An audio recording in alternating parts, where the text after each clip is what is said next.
Et salut! Dans cette vidéo, j'ai décidé que j'allais te montrer comment reproduire un personnage du manga Ranma et Demi.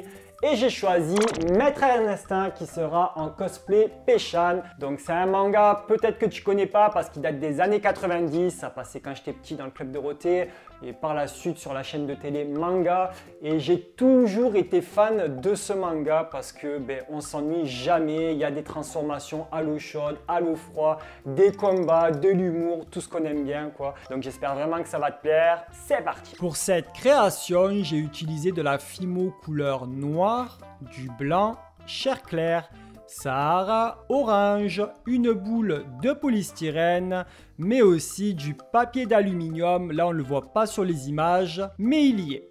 J'ai commencé par faire un mélange de couleur chair claire et un tout petit bout de couleur Sahara pour foncer un peu plus la couleur. Une fois que le mélange est homogène, je vais recouvrir une boule de polystyrène et je vais commencer à sculpter le visage de Maître Ernestin. Je fais une pression avec mes pouces pour pouvoir avoir le positionnement des yeux, mais aussi travailler le nez. Je fais ça avec mes doigts, mais aussi je m'aide d'une lingette pour enlever toutes les imperfections, démarcations et que la pâte soit le plus lisse possible. C'est une étape, le visage, qui est assez longue car il faut plutôt être très minutieux et puis on va répéter souvent les mêmes étapes pour que le visage soit le plus harmonieux et ressemblant que possible.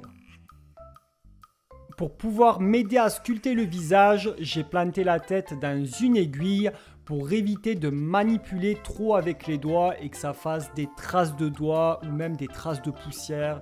Avec les couleurs claires, on peut s'attendre à tout. Une fois que la base de la tête est convenable, je vais tracer le positionnement encore une fois de plus, mais au ball tool des yeux. Donc là, je les marque bien correctement parce que ça va nous servir à travailler un peu plus la forme du visage et de l'emplacement des yeux.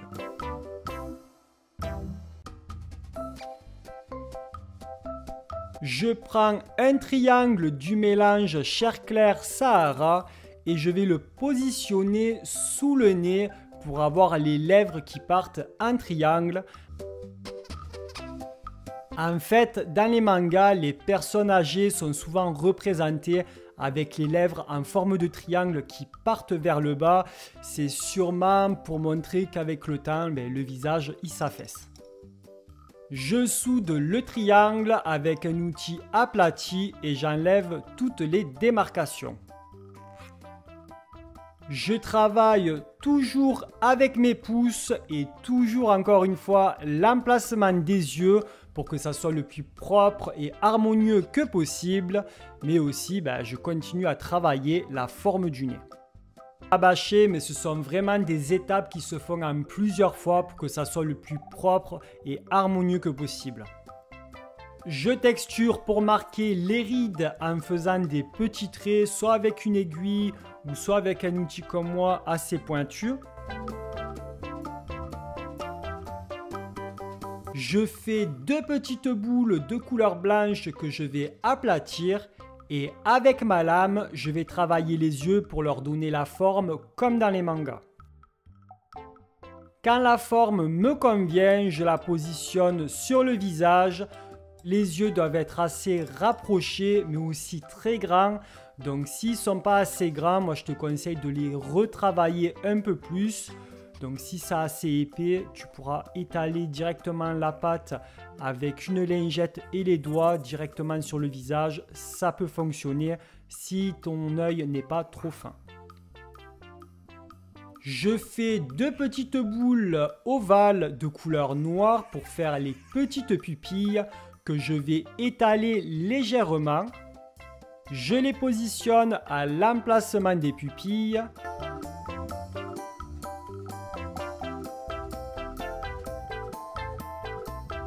Pour le regard et les petites lumières, c'est simple, j'ai fait des petites mais mini boulettes de couleur blanche de tailles différentes et je les ai positionnées avec un pinceau en silicone. Un petit pinceau en silicone, je précise.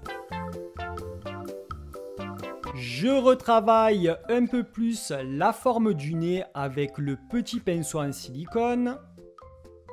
Je fais deux petits boudins de couleur blanc que je vais courber un tout petit peu et je vais les positionner pour faire les sourcils.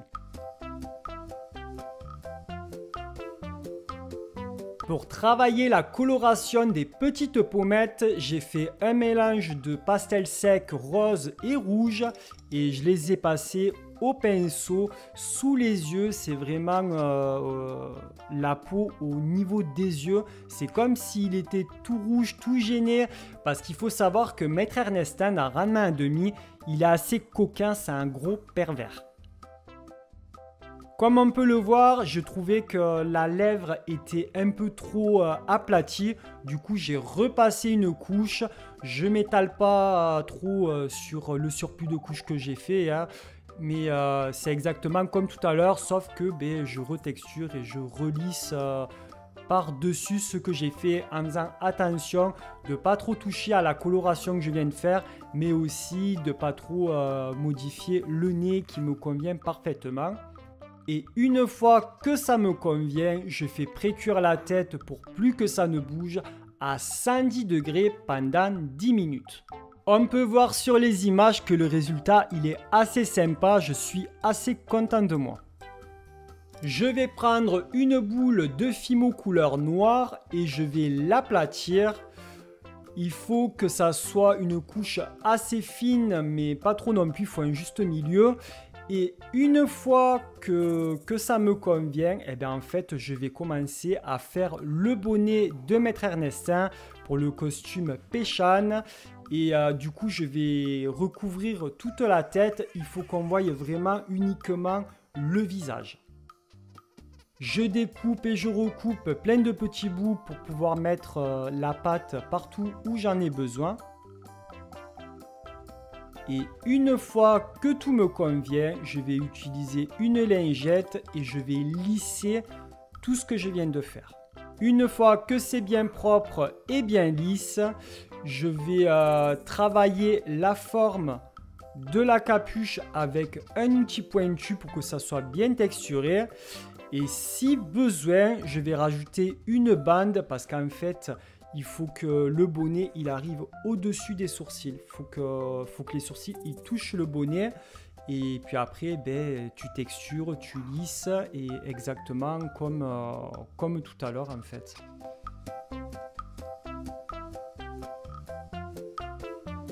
Une fois que ça me convient, je vais prendre deux petites boules de même taille de couleur noire et je vais sculpter les oreilles du costume de Pechan. Une fois que la forme des oreilles me convient, je vais les positionner sur la tête et je les soude avec un pinceau en silicone et d'autres accessoires pour que ça soit le plus lisse et le plus propre que possible. Et c'est assez sympa pour le moment, je suis plutôt content du résultat. Je m'attendais à pire en fait. Pour le corps, j'ai utilisé une petite boule de papier d'aluminium, donc c'est plus petit que la tête. Et je la compacte, que ça soit très compact. Et je vais la recouvrir de Fimo noir. J'hésite pas à mettre une bonne couche parce que ça va pouvoir m'aider à travailler les jambes et les bras par la suite. Je coupe la pâte du dessus. Ça va me servir à positionner la tête un peu plus tard. Et puis je peux planter dès maintenant un petit morceau de fil d'aluminium pour pouvoir positionner la tête plus tard aussi, bien évidemment. Dans cette partie-là, je vais travailler les jambes. Alors j'ai tiré la pâte au niveau du dessous pour faire ressortir les jambes et ça marche plutôt bien parce que j'ai vraiment mis une bonne couche de pâte. C'est pour ça que je vous dis qu'il ne faut pas que ça soit une couche trop fine, il faut mettre une bonne couche. Je suis assez content parce que les jambes ressortent plutôt assez bien. C'est un peu comme la technique pour faire des étoiles que j'ai utilisée. Avec un douting tool, je vais creuser l'emplacement des pieds. Maintenant, je vais tirer un bras, donc je fais exactement comme pour les jambes. Et pour le deuxième bras, j'ai utilisé un petit boudin que j'ai soudé au costume parce que j'avais vu que la pâte n'était pas assez épaisse, j'avais tiré trop de pâte. Donc au lieu de tout abîmer, j'ai rajouté un boudin. Et j'ai creusé l'emplacement des mains avec un petit dotting tool. Je vais prendre une boule de couleur orange et je vais commencer à sculpter le bandana qu'il a autour du cou. Donc j'ai utilisé des accessoires pour faire les plis du bandana et je donne surtout la forme avec les doigts. Et quand la forme du bandana me convient, je vais positionner des tout petits morceaux de petits bouts de boudin noir sur le bandana parce que dans le manga, le bandana de Pei-chan a des petites taches noires. Je les positionne avec un outil aplati et une fois que le bandana est tout plein de petites taches et que ça me convient, je le positionne à l'emplacement au niveau du cou, que ça ressorte et je continue à texturer avec un outil aplati, que ça soit le plus ressemblant que possible à un bandana. Je reprends de la couleur orange et je vais faire le nœud qui ressort du bandana. C'est un boudin de forme conique, doublement conique que j'ai légèrement aplati et je vais travailler la forme. Et ensuite, je fais comme pour la base du bandana, j'ai coupé des petits bouts de couleur noire dans un tout petit boudin et je les ai positionnés sur le recto et le verso des nœuds du bandana. Toujours de la même façon avec un outil aplati. Une fois que j'ai fini, je vais rassembler les deux bouts ensemble, que ça fasse comme un nœud de bandana. Et je le positionne sur le bandana bien au bord. Je peux maintenant positionner la tête de Maître Ernestin. Et avec mon mélange de couleurs chair claire Sahara, je vais faire les petits pieds et les petites mains que je vais positionner petit à petit. Je te laisse regarder les images parce qu'elles parleront mieux que moi.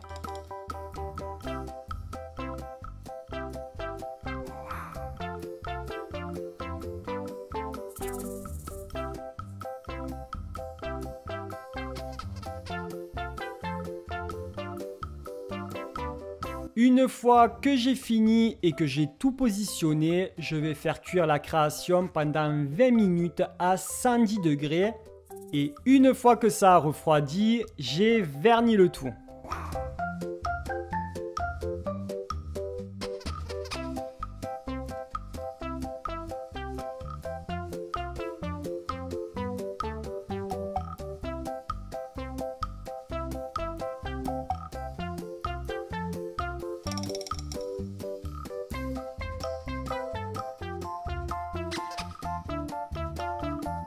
Merci d'avoir regardé cette vidéo jusqu'à la fin, j'espère vraiment qu'elle t'aura plu parce que moi j'ai vraiment pris plaisir à faire ce personnage, c'était assez long mais je suis totalement content du résultat, donc dis-moi dans les commentaires quel personnage de manga tu aimes bien, ça pourrait me donner des idées pour faire une reproduction. Si ce n'est pas déjà fait, je t'invite à mettre un gros pouce en l'air parce que ça me fait plaisir, ça me motive et ça me montre que tu as aimé la création.